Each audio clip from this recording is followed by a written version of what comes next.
Qué gusto verlos de nuevo. Su servidor Rodrigo Guerra, director general de Guerra Wong y Asociados Abogados. Les doy la bienvenida a esta segunda temporada de Derecho para Todos. Es momento de retomar las pláticas, de retomar las charlas, de toda la información jurídica que consideramos que es importante compartir con ustedes. Recuerden que la esencia de nuestro programa es trasladar, aterrizar la información legal a una forma coloquial, a una forma clara para cualquier persona.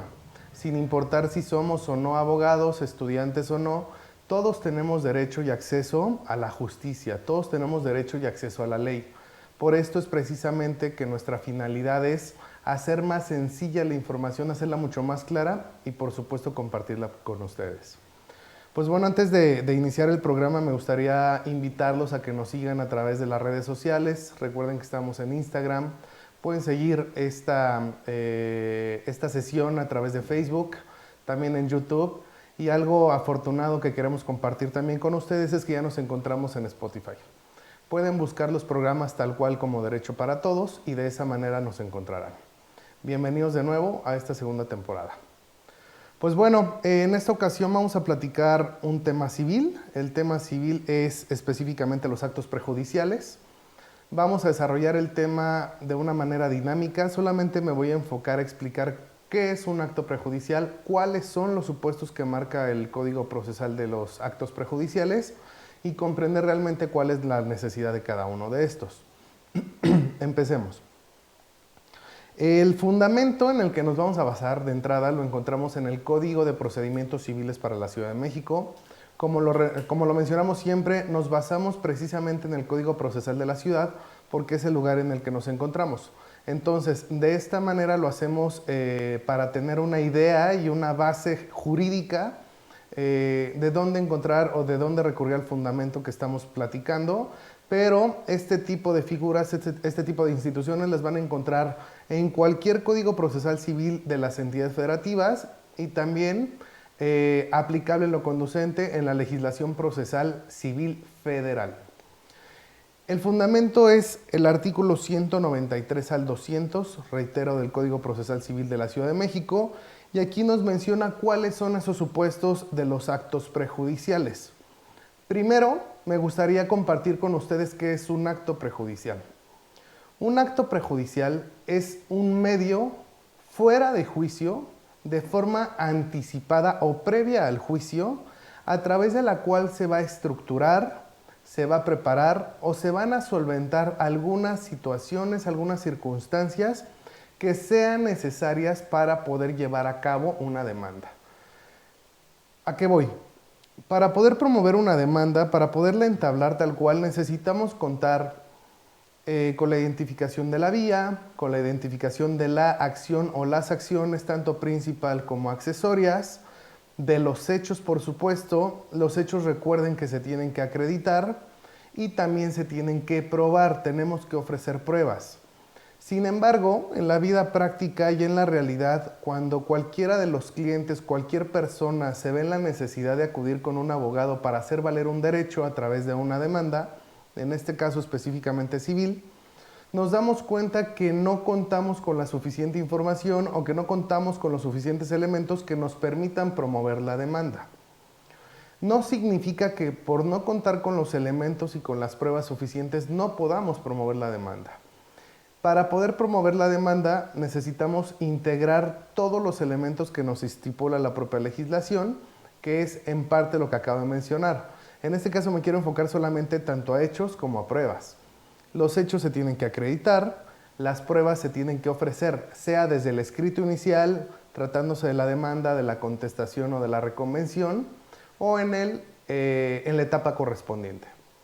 Pero, insisto, no en todos los casos podemos promover los juicios de manera directa. Hay muchas ocasiones en las que para poder promover un juicio tengo que perfeccionar algún documento, tengo que contar con una declaración, con una rendición de cuentas, con que se exhiba determinada cosa y de esta manera darle elementos de valor fundamental al abogado que vaya a promover esa demanda. Esta es precisamente la importancia y la esencia de los actos prejudiciales. Los actos prejudiciales como tal nos van a permitir solventar vacíos o lagunas, perfeccionar hechos, exhibir documentos, requerir la rendición de cuentas, entre otras hipótesis. Como tal, el artículo 193 del Código Procesal Civil de la Ciudad nos estipula una serie de 9 fracciones. ¿Qué son estas 9 fracciones?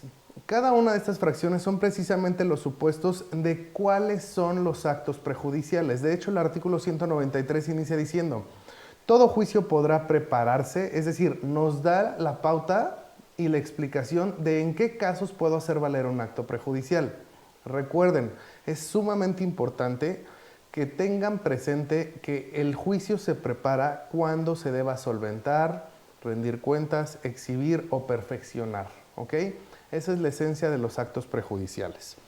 La fracción primera del artículo 193 nos plantea que se puede pedir, me regreso un poco para que quede claro, el juicio podrá prepararse pidiendo declaración bajo protesta de decir verdad el que pretenda demandar, es decir, el actor, de aquel contra quien se propone dirigir la demanda sobre un hecho relativo a su personalidad, a su calidad de posesión o de tenencia.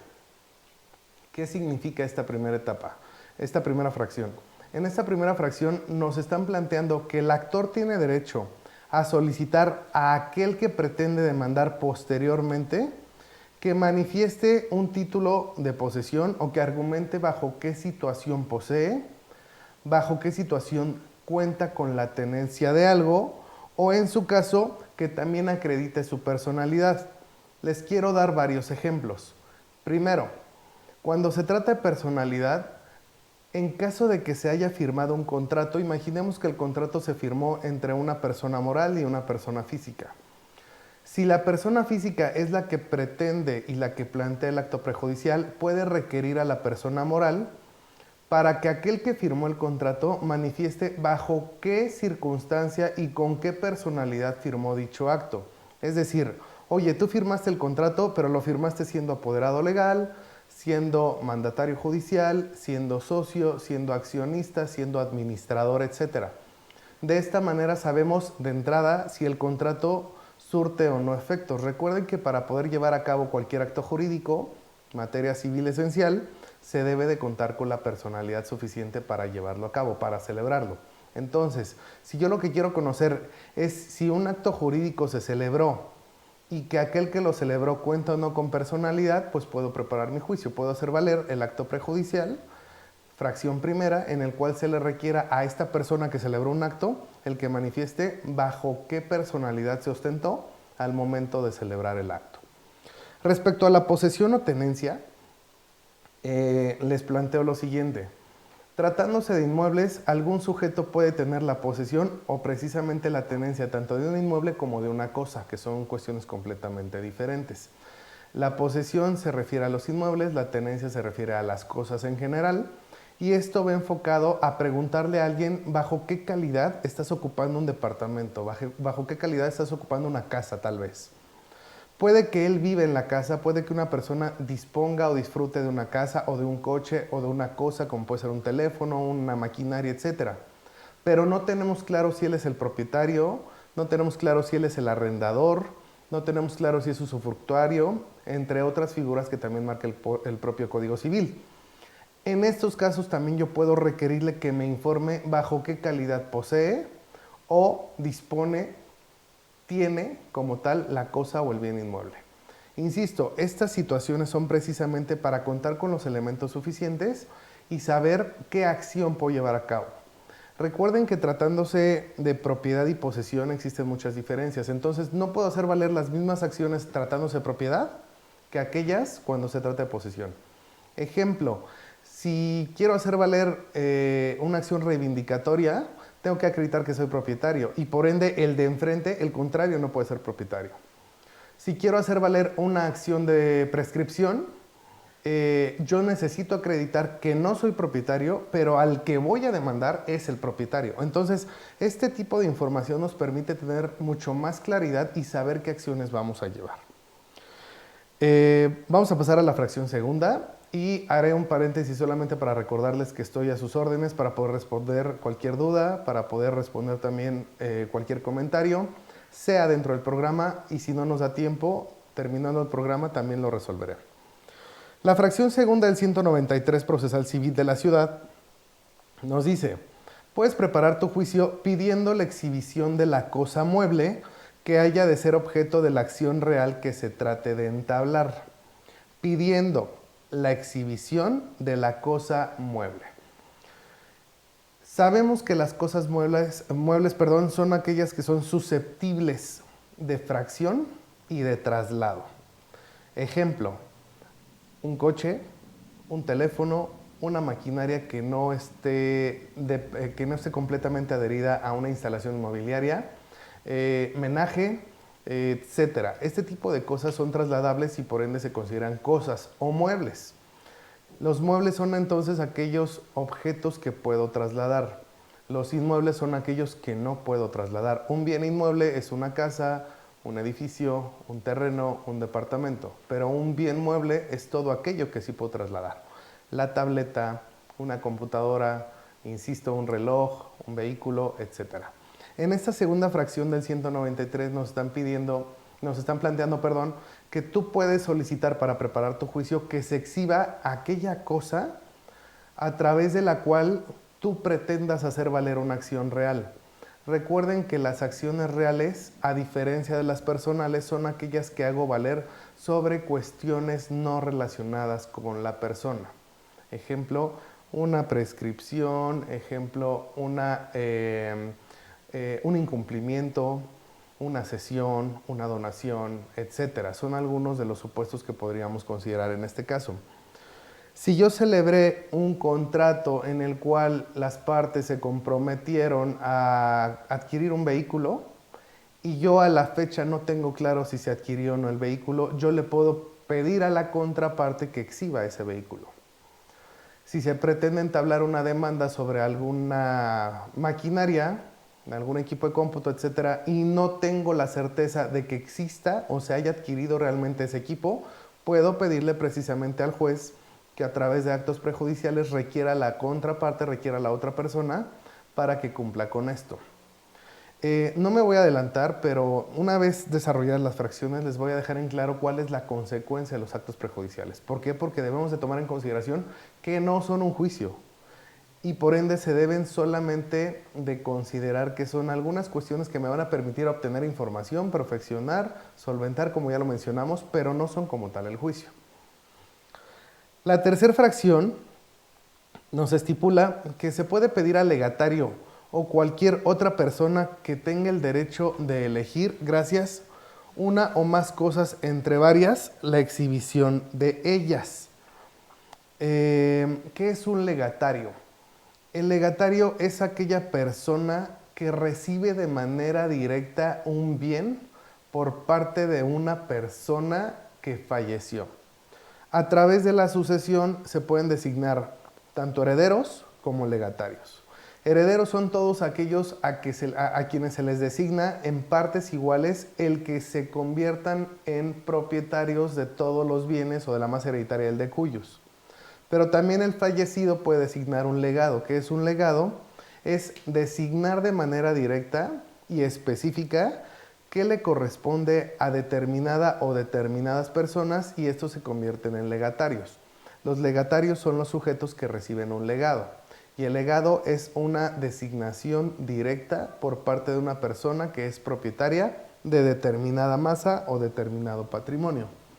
En esta tercera fracción nos están planteando que puedo pedirle precisamente al legatario que exhiba aquellas cosas entre varias las que se pretenden tomar en consideración.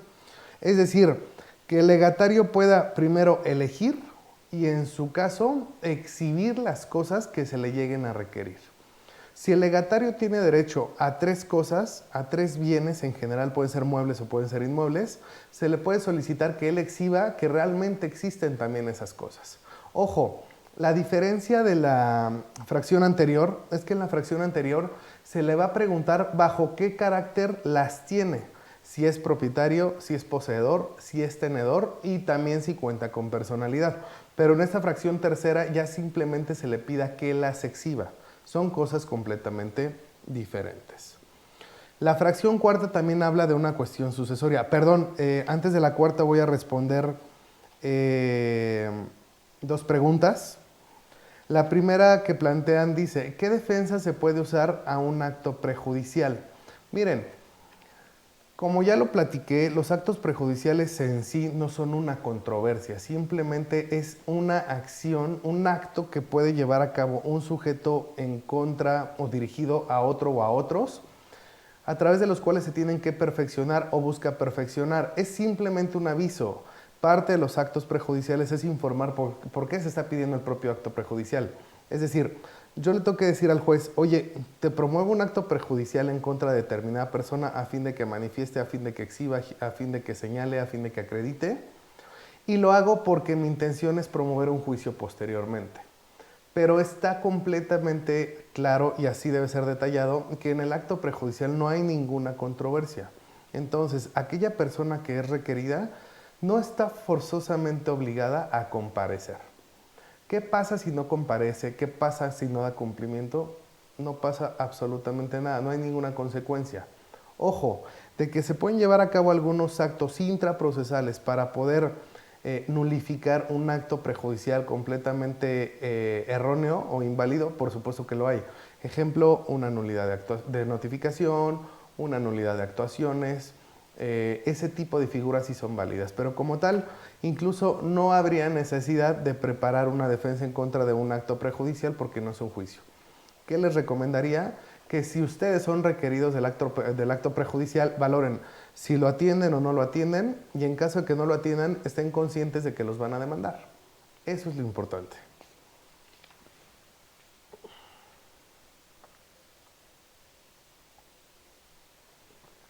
Perdón. La siguiente pregunta que nos hacen estipula, ¿es necesario contestar cuando se te es notificado de un medio preparatorio a juicio, de un acto preparatorio a juicio? No, no estás obligado. ¿Por qué no estás obligado? Porque como tal no vas a tener ninguna consecuencia trascendental por el hecho de no contestar. Se te puede percibir, se te puede imponer una multa, pero no vas a tener consecuencias porque no hay ninguna acción como tal promovida en tu contra. Simplemente te están pidiendo que des cumplimiento a una determinación judicial a fin de perfeccionar un acto. Solamente es eso, pero no estás obligado. La obligación recaería al momento de presentarte o de promover el juicio en tu contra, en el entendido de que no llegues a contestar la demanda que se instaure. Entonces, esa sería mi respuesta a la segunda pregunta. Espero que esté quedando claro y cualquier otra con mucho gusto la vamos a resolver. Bueno, retomando entonces, la fracción cuarta, como les mencionaba, también habla de sucesión. Y dice, pidiendo que el que se crea heredero, coheredero o legatario exhiba el testamento. Esto es algo muy importante. En muchos conflictos sucesorios hay problemas entre aquellos que se consideran herederos o que se consideran coherederos cuando son varios o en su caso legatarios, retomando o reiterando que el legado es la fracción pro indiviso directa que hace el de cuyus a favor de una persona a diferencia de la herencia. Se le puede pedir que aquella persona que presuma o que sienta que va a ser heredero o que sienta que va a ser coheredero cuando son varios, tratándose de hermanos, por ejemplo, o de la concubina o del concubino con los hijos, o los hijos con los nietos, o los hermanos, etc. Cualquiera que presuma que es heredero debe de exhibir el testamento. Si no exhibe el testamento, pues también se puede justificar la falta de intención o el ocultamiento que se presta también a interpretar que hay otro tipo de motivos por los cuales no está cumpliendo, que son dos directamente, que no eres heredero, que no eres coheredero o que no eres legatario, o en su caso, que no deseas compartir dicha información a fin de vulnerar los derechos de aquella persona que te lo está requiriendo. Lo más sencillo en cualquiera de estos actos prejudiciales realmente es dar cumplimiento. No habría ningún problema si das cumplimiento cuando estás actuando de la manera clara, de la manera abierta y sobre todo de la manera legal. Pero si no estás dando cumplimiento es porque queda completamente claro también que algo estás ocultando. Eso es lo que deben de tomar en consideración. Entonces, la fracción cuarta, en resumen, estipula que yo puedo pedir o preparar un juicio solicitándole a aquella persona que se sienta con derecho a heredar, a coheredar o a ser legatario, que exhiba el testamento. Bien, la fracción quinta nos dice, puedes preparar tu juicio pidiéndole al comprador o al vendedor o el vendedor al comprador, en el caso de evicción, la exhibición de títulos u otros documentos que se refieran a la cosa vendida. Aquí hay dos supuestos distintos consagrados dentro de la misma fracción. La fracción es la fracción quinta. La fracción quinta nos dice que el comprador le pida al vendedor o que el vendedor le pida al comprador. Esas son las dos fracciones. Pero después nos dice, en caso de evicción, y posteriormente agrega, pedir documentos u otro tipo de objetos o títulos a que se refieran de la cosa vendida. ¿Qué es la evicción? La evicción es la acción a través de la cual se busca mejorar y beneficiar a consecuencia de una compraventa nula. Cuando la compraventa es nula, procede la evicción. ¿Cuál es la consecuencia de la evicción? Que tú no solo recuperes, tratándose del comprador, aquello que pagaste por la cosa, sino que también se te resarzan los daños, los perjuicios y se te actualiza el valor de la cosa si éste hubiera generado un valor superior. Esta es la evicción. En la mayoría de contratos de compraventa de bienes inmuebles se estipula el saneamiento y la evicción. Enfocándonos en la evicción, entonces, es la obligación que surge entre las partes en las cuales se celebró un contrato de compraventa de un bien inmueble, que en caso de que la compraventa se venga abajo, en caso de que la compraventa se decrete nula, se tiene que explicar la consecuencia de por qué la compraventa fue nula. Y si la responsabilidad es del vendedor, pues será el vendedor entonces el que tenga que resarcir los daños y pagar aquellos perjuicios e incluso la actualización de la cosa que se vendió a favor del comprador. Pero si la responsabilidad recae sobre el comprador, al no haber cumplido con las obligaciones estipuladas en el contrato, al no haber hecho el pago en tiempo y forma, etcétera, entonces también tiene que resarcir los daños a favor del vendedor. Estos son los dos ejemplos que nos plantea, y obviamente para llevar a cabo la evicción, el actor, que puede ser comprador o puede ser vendedor, necesita contar con todos los documentos que tenga a la mano el otro respecto al inmueble materia de la controversia. Es precisamente por eso que dentro de esta fracción se nos plantea que en caso de que se requiera la exhibición de títulos o documentos relacionados con un inmueble, tanto el comprador como el vendedor tienen derecho de solicitarlos. La fracción sexta del 193 nos plantea que se puede preparar juicio pidiéndole a un socio o comunero la presentación de los documentos y cuentas de la sociedad o comunidad, al consocio o al condueño que los tenga en su poder. Esto se enfoca directamente en sociedades, en personas morales, en entes jurídicos.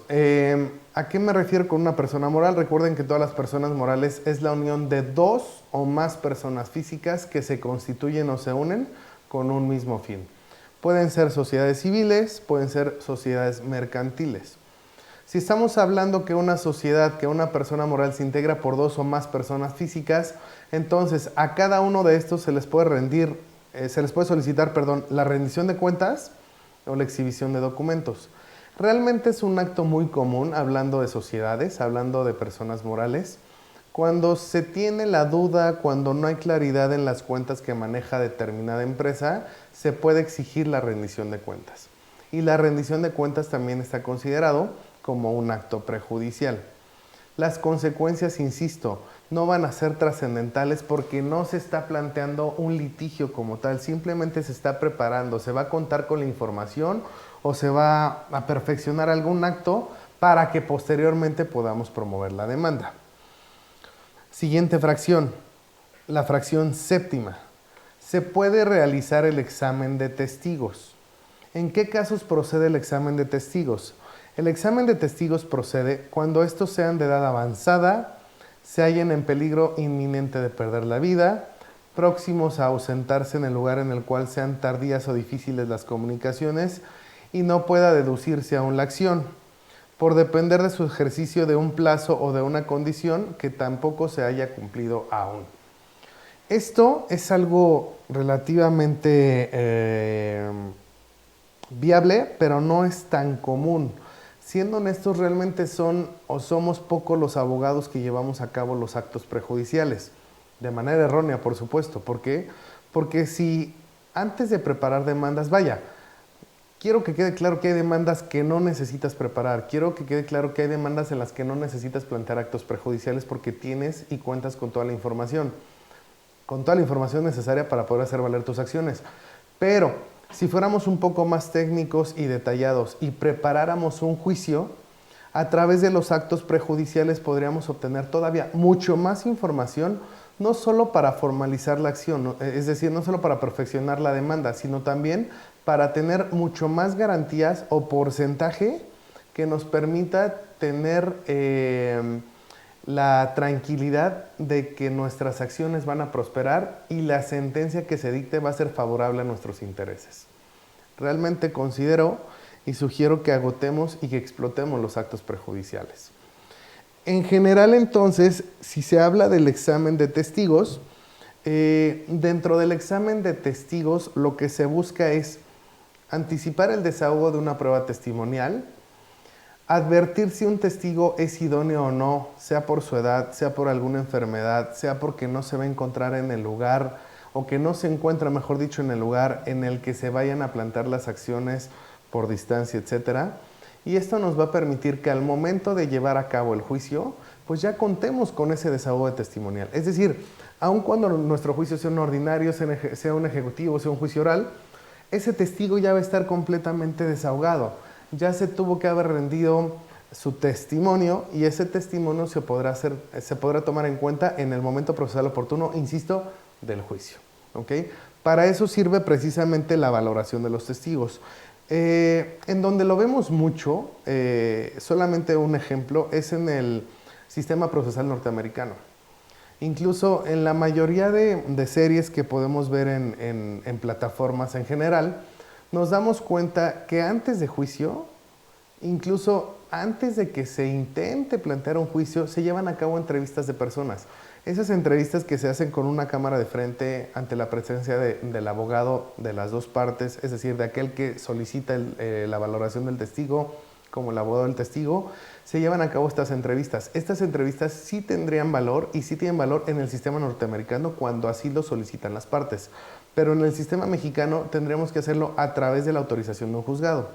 El juzgado nos advertirá si es posible o no valorar al testigo, examinarlo, si es un testigo adecuado, sea por edad, si es válido su testimonio, sea por tener una enfermedad probablemente terminal, y también en los casos en los que el testigo se vaya a alejar o esté lejos de donde se van a dilucidar las propias acciones.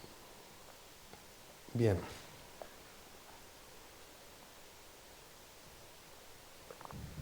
Gracias. Voy a hacer una pausa para responder otras preguntas.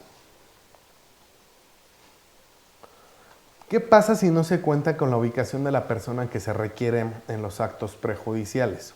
Pues bueno, en los casos en los que no cuento con un domicilio cierto, yo lo que necesito es darle aquella información al juez que va a conocer de los actos prejudiciales, que en este caso es un juez civil, que me ayude a localizarlo.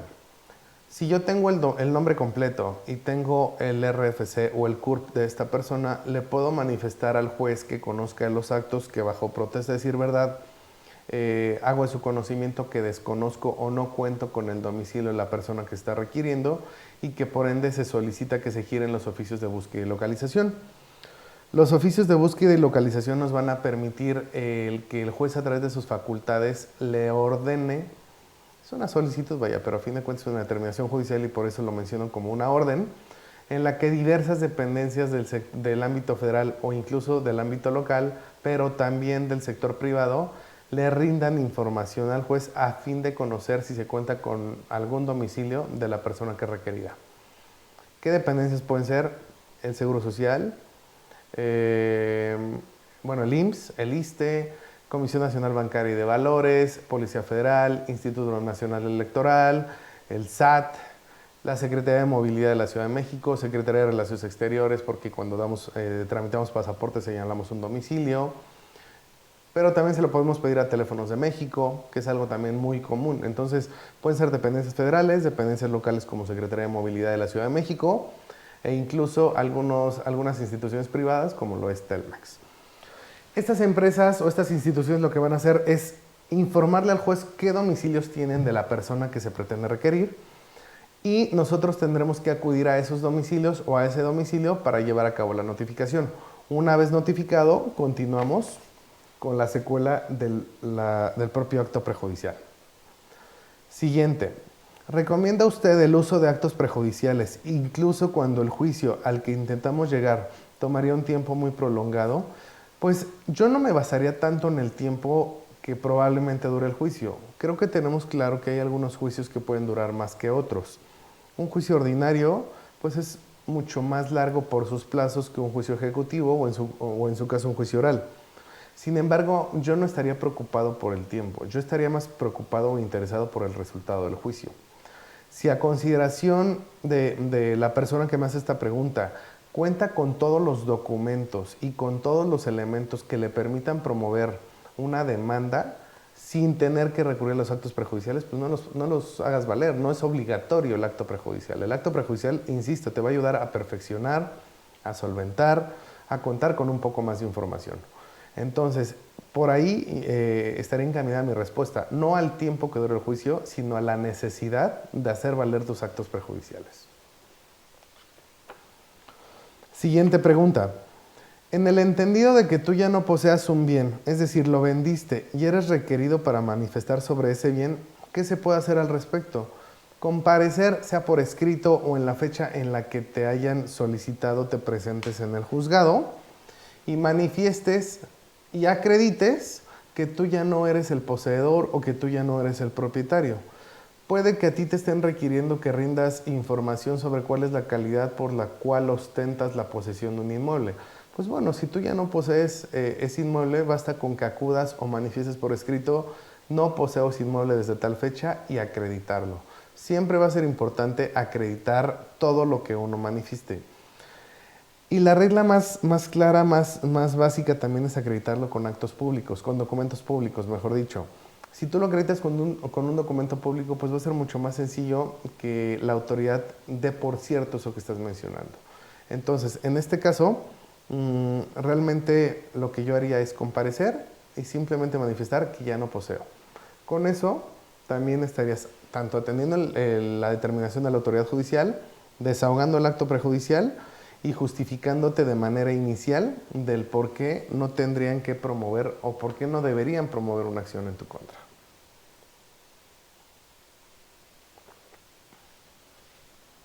Bien. Hablando de las fracciones, ya solamente nos quedan dos. Vamos a la 8.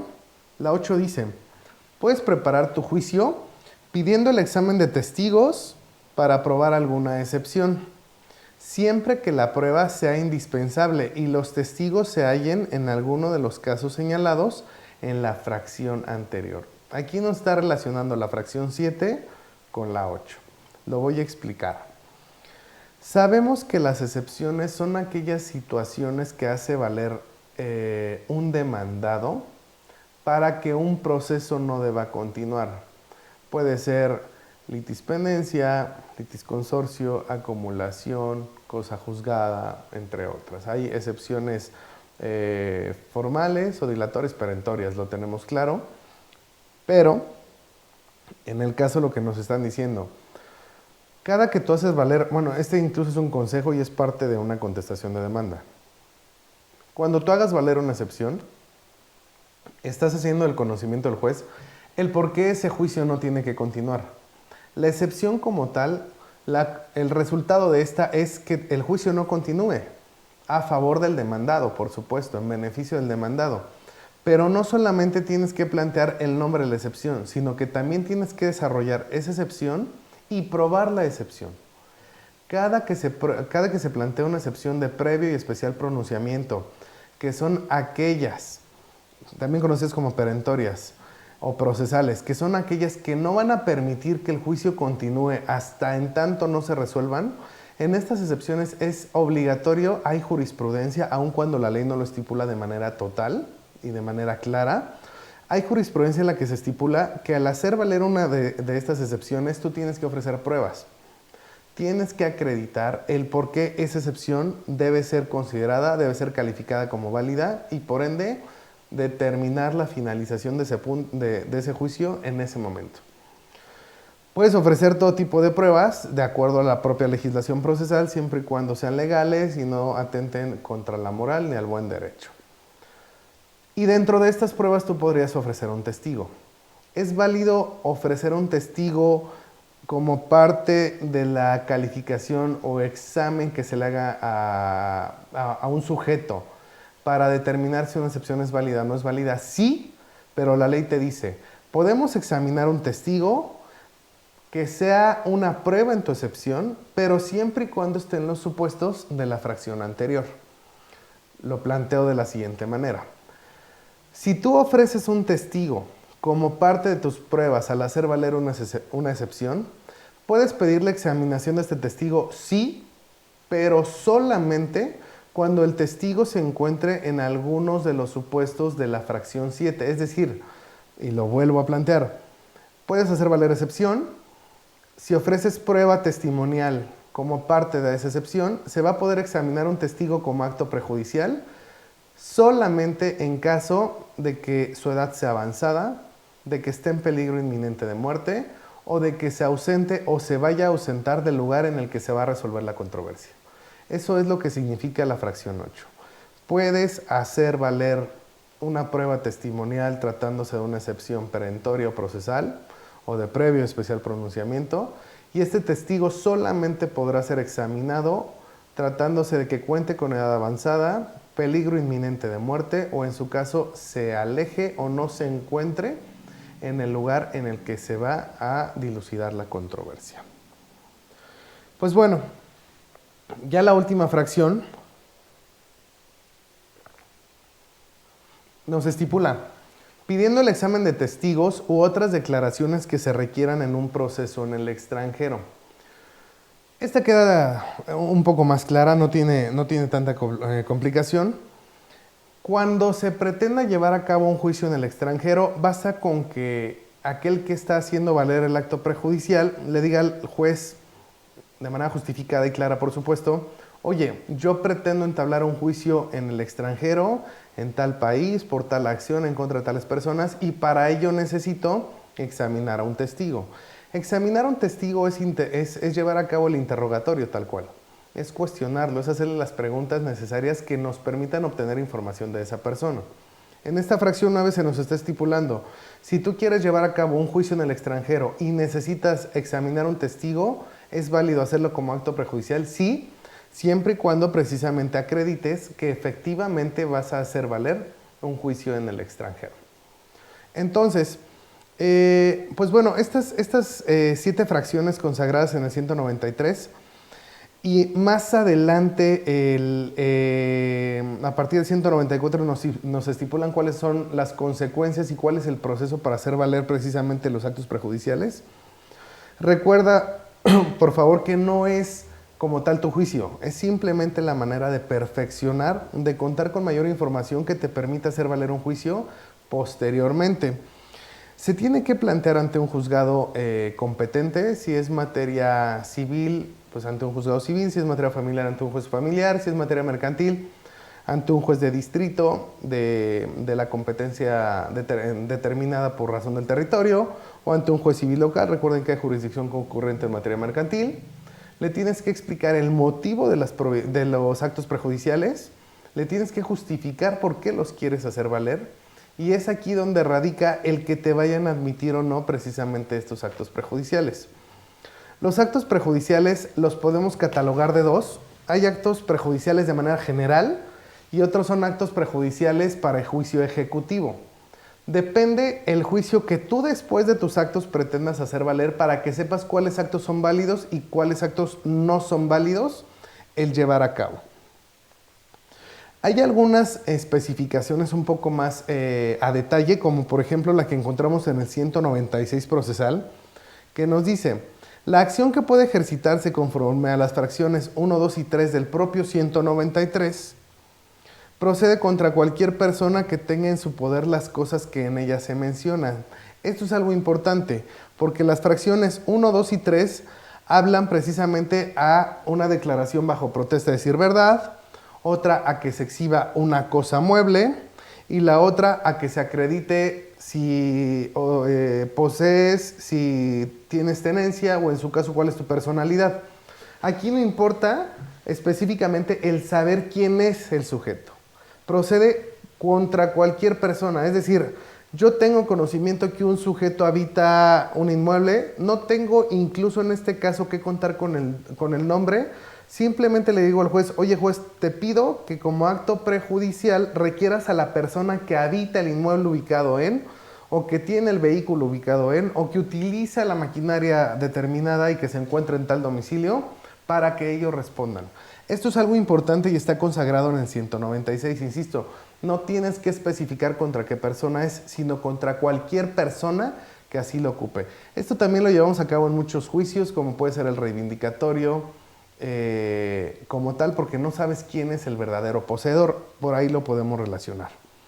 Y pues bueno, realmente creo que la importancia de los actos prejudiciales radica en contar con toda la información, como ya lo he mencionado, que te permite estructurar una demanda adecuada, una acción, cubrir o reunir los elementos de la acción. Y ya con esto último quiero terminar. Cuando tú haces valer una acción, recordando que las acciones están en la legislación sustantiva, que en este caso sería el Código Civil, ahí te van a plantear cuáles son todos los elementos que tú tienes que reunir para hacer valer esa acción. Si tú antes de presentar tu demanda desglosas la acción y te das cuenta que para poderla hacer valer necesitas cubrir 10 puntos y no reúnes esos 10 puntos, es ahí donde necesitas hacer valer actos perjudiciales. Si tú haces este checklist y te das cuenta de que reúnes todos los puntos o elementos de tu acción, no necesitas actos perjudiciales. Es aquí donde yo consideraría radica la importancia de hacer valer este tipo de actos. Insisto, siempre en beneficio de tener un juicio mucho más claro. Bueno, pues realmente con esto daríamos por terminada la plática del día de hoy. Si hay alguna otra pregunta la responderé, pero pues de antemano les agradezco, como en todas las ocasiones, que estén con nosotros, que nos acompañen. Espero que durante esta nueva temporada podamos contar con su participación, podamos contar con que nos van a seguir y nos van a acompañar en cada una de las sesiones que llevemos a cabo. Les recuerdo que ya estamos en Spotify, que estamos en YouTube, que estamos en Facebook y también nos encuentran en Instagram.